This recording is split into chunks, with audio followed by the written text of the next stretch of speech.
Want your food to look as beautiful as it tastes? These 3 food styling tips are going to transform how your dish looks, whether you're plating brunch for friends or you're creating a nice spread for events or for a family. Hi, I'm Chef Ebon. I'm a food stylist and recipe developer, and today I'm going to be sharing with you what I wish someone told me when I was starting out. Stick around to the end for a free bonus to kickstart your journey. The first thing you need to know is your knife skills. It is so important that you master this skill if you want to be respected as a food stylist or as a chef. So the first thing, if you notice in any culinary syllabus, knife skills is the first thing that you need to master. And I'll give you a very simple instance. So when I first moved abroad and I started working in kitchens, one time I noticed that every time I go to work in a new place, I always get handed a knife and asked to do something, either to chop up peppers or just chives. And then every single time after that scene or after chopping up that thing, I always earn the respect of the other chefs, or I realize that the other chefs begin to say, "Oh, thank you, chef," or they begin to accord more respect to your career or your path. So why am I telling you this?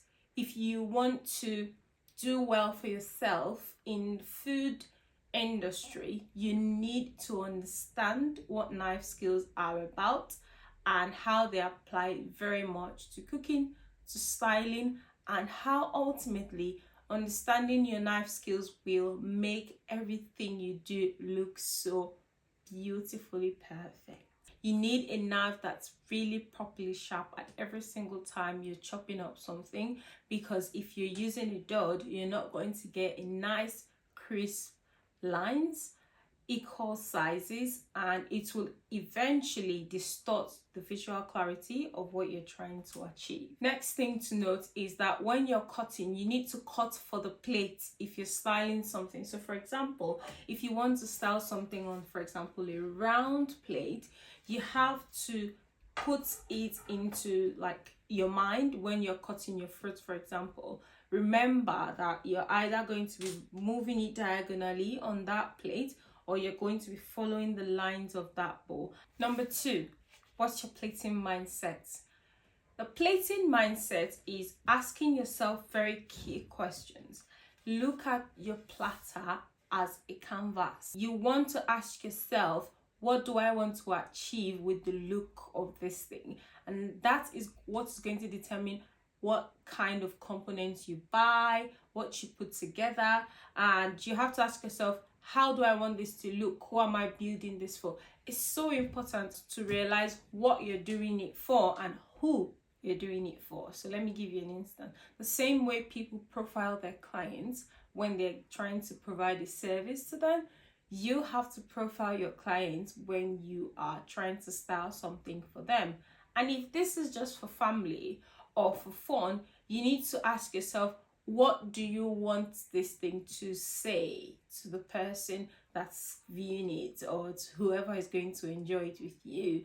And for you to achieve that eventual aim, you have to look at your canvas. What do you have? Do I have a platter? Do I have a wooden board? Do I want this thing to look rustic, or do I want it to look modern, or do I want it to look lush and have a nice feel of abundance? Those little things is going to be the bedrock or the base of what you're going to eventually build. You have to create a sense of visual balance in what you're creating. When you're building platters, you have to try as much as possible to make sure that you have that balance, not too sparse and not too jammed. So there has to be a sense of cohesion when you're building. So you have to learn to play with layers and textures and build it in a way that it can just look beautiful. I'm going to show you an example of what I mean. When you build a platter, it needs to just show that you've put so much effort into this without you putting that much effort into it. When you're creating a spread, for example, you need to think about color harmony, textures, odd numbers, And all those little things, they just add up to eventually what you're trying to do.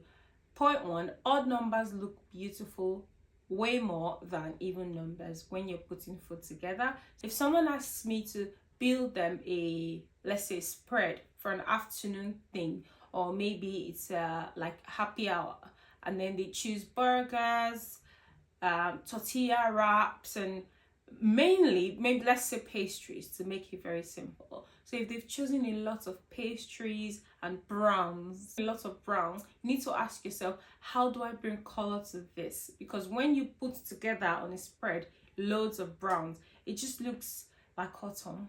Autumn is beautiful, by the way, but it just looks flat. You have to think about the colors and how you want to bring life to that thing. If you're plating something that does not have a lot of interest, visual interest or color, you can use something fresh, say citrus or lettuce. A very nice, fresh, vibrant lettuce can be popped on the side of maybe the burgers, and they come out looking vivacious and beautiful every single time. Thirdly, styling intention. So what's your intention? Like I said earlier, what do you want this to look like? What's the story? What do you want the people to feel? So are we doing spring vibes? Are we having an afternoon tea vibe?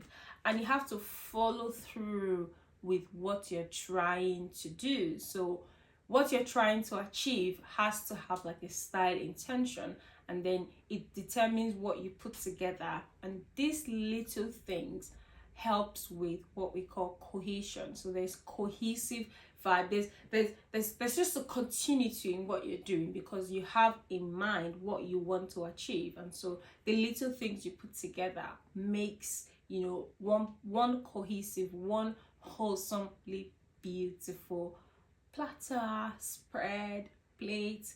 And ultimately what has birthed that is you going back and asking these questions. Styling isn't just decoration, it's communication. It's not just props. Food is your props. The food is your props. And the moment you can begin to see your food as your props, your styling will take a different dimension altogether. These 3 habits will take your food styling to another level. If you're on a journey to improve yourself in food styling and your presentation, make sure you click like and follow and share this with your friends that you're doing this with, or your accountability partner. So which of these are you already doing, and which of these do you need to practice more? Let me know in the comments. If this helped you, make sure to subscribe to my channel, give this video a thumbs up, and tell me what you're going to be doing to improve your food styling game this week. Bye lovelies.